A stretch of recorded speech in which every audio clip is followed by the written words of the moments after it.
మండపాన్ని ఏర్పాటు చేసి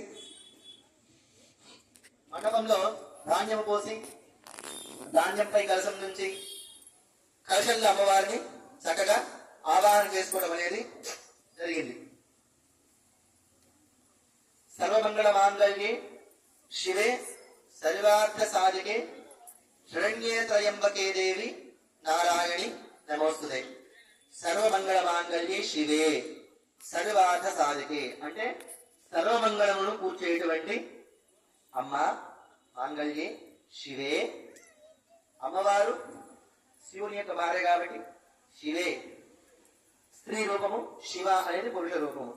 సర్వార్థ సాధికే అంటే సర్వకార్యమును సాధించడానికి ఇచ్చే శక్తి కలదాన. శరణ్యే త్రయంబకే దేవి నేను నిన్ను శరణు కోరుతున్నాను. త్రయంబకం అంటే ఎవరు? త్రయ అంబ. త్రయము అంటే మూడు, అంబ అంటే ముగ్గురు, పార్వతి, సరస్వతి, లక్ష్మి.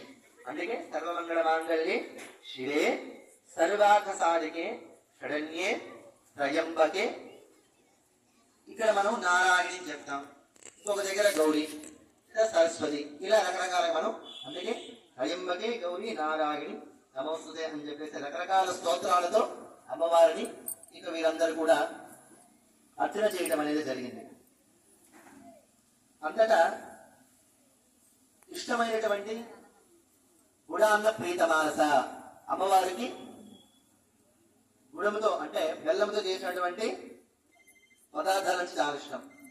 గుడాన్న ప్రీతమానస అంటే ఆ యొక్క గుడాన్నంతో అమ్మవారు ఏం చేస్తుంది? తృప్తి చెందుతుంది.